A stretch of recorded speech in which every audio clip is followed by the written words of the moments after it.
अस्सलाम वालेकुम dear students, इंशाल्लाह अल्लाह के फजल करम से आज हम कॉलम्स लॉ के बारे में पढ़ेंगे। कॉलम्स लॉ जो कि 12th क्लास का बहुत ही इम्पोर्टेंट टॉपिक है, तो इसके बारे में हम इंशाल्लाह अभी इसकी डेफिनेशन और इसकी डेरिवेशन हम इंशाल्लाह अभी पढ़ेंगे। तो एक साइंटिस्ट थे जिनका नाम था चार्ल्स कॉलम। उन्होंने एक लॉ पेश किया जो कि दो पॉइंट चार्जेस के दरमियान फोर्स ऑफ अट्रैक्शन और फोर्स ऑफ रिपल्शन को बयान करता है, यानी कि अपनी तरफ उन दो पॉइंट चार्जेस की अपनी तरफ एक दूसरे की तरफ खींचने की फोर्स को या एक दूसरे को परे धकेलने की जो फोर्स है उसको बयान करता है। तो जैसा कि उस साइंटिस्ट का नाम था चार्ल्स कॉलम, तो उसी नेम की वजह से इस लॉ को कॉलम्स लॉ कहा जाता है। तो ये लॉ क्या है, ये क्या बताता है? इस लॉ के मुताबिक जो फोर्स ऑफ अट्रैक्शन और रिपल्शन है बिटवीन टू पॉइंट चार्जेस, अगर दो पॉइंट चार्जेस हों तो उनके दरमियान जो फोर्स ऑफ अट्रैक्शन या रिपल्शन है वो डायरेक्टली प्रोपोर्शनल होती है उनके मैग्नीट्यूड्स के प्रोडक्ट के, यानी कि उन दोनों का जो मैग्नीट्यूड होंगे उनके प्रोडक्ट के डायरेक्टली प्रोपोर्शनल होती है, जबकि उन दो पॉइंट चार्जेस के दरमियानी फासला जो उनके दरमियान में डिस्टेंस होता है उसके स्क्वायर की इनवर्सली प्रोपोर्शनल होती है।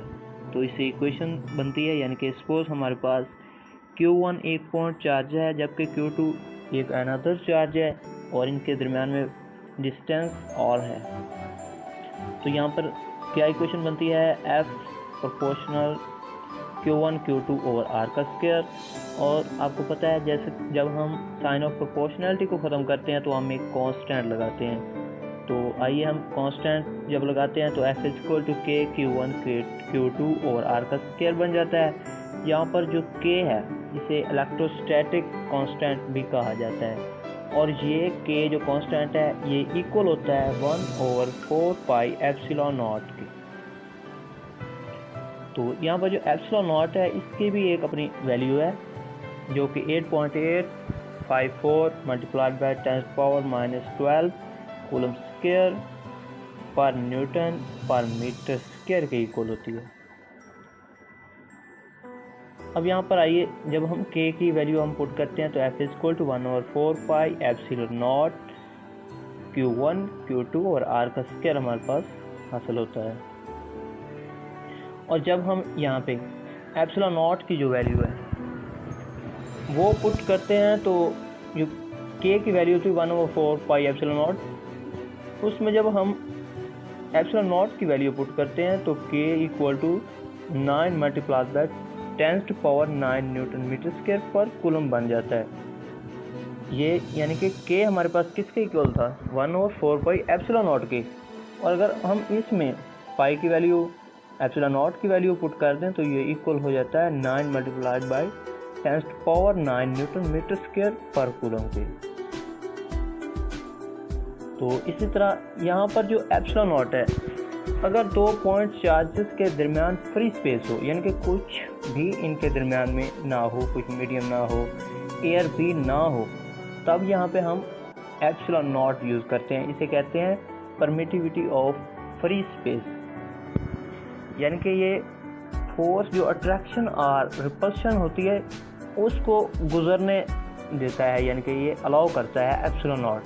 लेकिन अगर उन दो पॉइंट चार्जेस के दरमियान कोई मीडियम आ जाए तो हम तब जो फोर्स ऑफ अट्रैक्शन और रिपल्शन होगी उसे हम Fm से ज़ाहिर करेंगे, और वो इक्वल होती है 1/4 pi epsilon Q1 Q2 over R का स्क्वायर।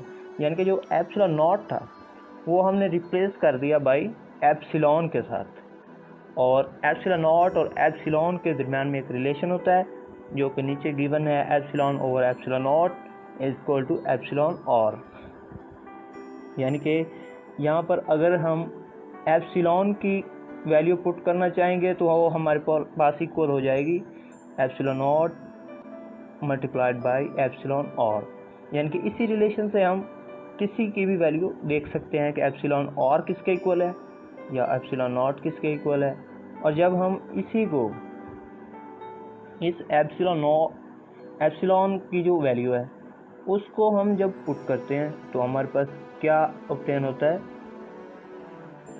जो फोर्स फ्री स्पेस में थी उसके दरमियान और फोर्स जो मीडियम जब हमने रखा हुआ था 2 पॉइंट चार्जेस के दरमियान उनके दरमियान जो रिलेशन बन जाता है वो F/Fm इक्वल टू एप्सिलॉन और एप्सिलॉन नॉट, और ये इक्वल हो जाता है एप्सिलॉन r के।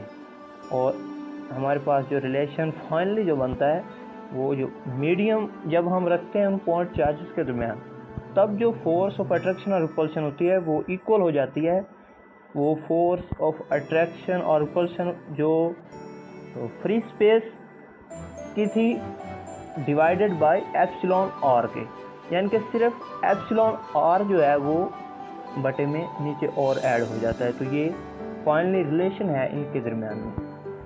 तो इंशाल्लाह इसकी जो वेक्टर फॉर्म है इस कॉलम्स लॉ की वो भी हम बयान करेंगे, लेकिन फ़िलहाल सिर्फ इतना ही आप याद करें।